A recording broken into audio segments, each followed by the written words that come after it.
नमस्कार स्वागत करुच्ची alpha cooking channel को।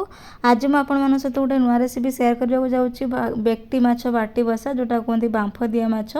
तो यहाँ बनवाई मुझे कौन कौन सब यूज कर चलते स्टार्ट करवा और डेरी करवानी देखा।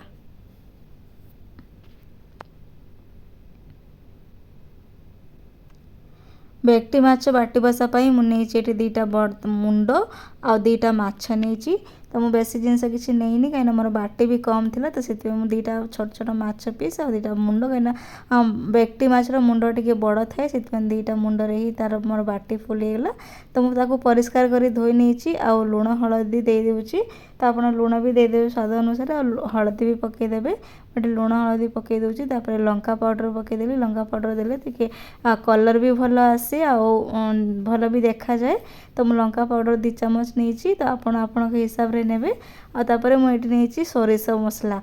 तो आप सोरिष मसला बनवाई मुझे आगुरी बनई रखी थी। तो आपण मानक देखी पारुनी तो से सोरिष मसला बटाई मुझे कहीदे कौन कौन ने 2 चामच सोरिष ने सहित 1 चामच जीरा ने 4-5टा कंचा लंका ने आ 4-5 पाखुड़ा रसुण ने। तो एतिकी नहीं आपड़ कौन करेंगे सोरिष मसला को पेस्ट करदे और आणिकी ए गोलईदेवे। तो यहाँ पूरा बिना तेल रे ही बनव। जमा भी मुझे गोटे ड्रप भी तेल देविनी ए। तो बिना तेल ही बनईबी आ देखिए थे थे एमती घरे बन खातु देखिए बहुत ही टेस्ट लगे। सब बेले चाहिए कि आप बाटी बसा बनवाई गाँ मानक तो चुल्ली बनइले आहरी भल टेस्ट आसे।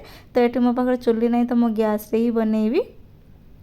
तो बहुत जल्दी भी हो जाए बहुत अति सहज रेसिपी बेसी किसी करने को पड़ेनी। आते कम करने इच्छा नथिबो ना तो आप माछ रांधिबा को जब इच्छा नथिबो एमती बाटी बसा बसईदेवे बांफ दिया माछ जो कहते करदेवे। तो बहुत ही टेस्ट लगे। देखो बहुत भल भाव मसला को सब गोलईदेली गोलैकी सहित पूरा सबुआड़े लगेदेवे माछरे जमती सहित पूरा भलसे मिसीज माछ सहित मसला।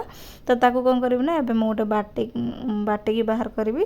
तो मुझे टे खट्टा आने तो लेंबू देती जदि आपण पाखे आंबुल अच्छी तो आप आंबुल दे पारे। मो पाखे आंबुल नाला तो से मुझे लेंबू देती। तो गोटे लेंबू नहीं गोटे लेंबूर रस को चुपुड़ी नहीं। आर टेस्ट ना बहुत भल आसे टिके खटा खटा लगे और बहुत सुंदर लगे। तो आंबुल थी आप आंबुल पकेबे जदि आंबुल ना तो ताले लेंबू आपड़ देदेवे लेंबू चुपुड़ी देवे तार खटा खटा खटा खटा जो लगे टेस्ट तो सेटा आसीजिव। तापर मैं सब गोलाई गोला देली भलसे लेंबू पकई टिके गोलाई देवे भलसे जमी लेंबू रसटा सब आड़े मिसिबो। तापर गोटे बाटी नहीं गली ए बाटी रे ही देखो मुझे रखुची। तो से कही ना मैं कम नहीं कहीं मोर छोट बाटीटा धरुनी तो 2टा बड़ बड़ मुंड हो जाऊँगी।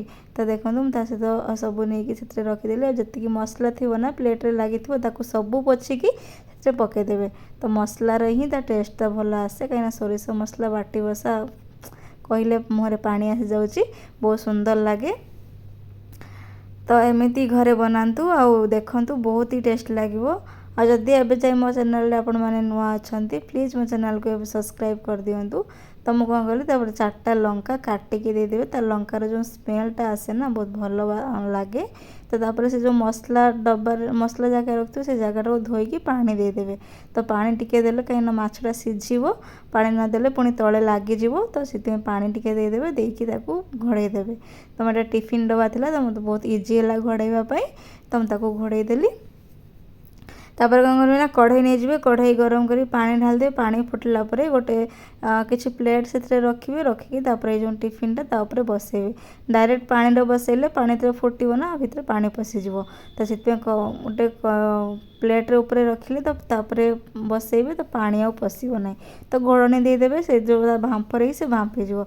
देखो ए मोर होगला आ बाहर कर केते सुंदर हो केते सुंदर भी कलर आसे केते सुंदर देखा जाउची।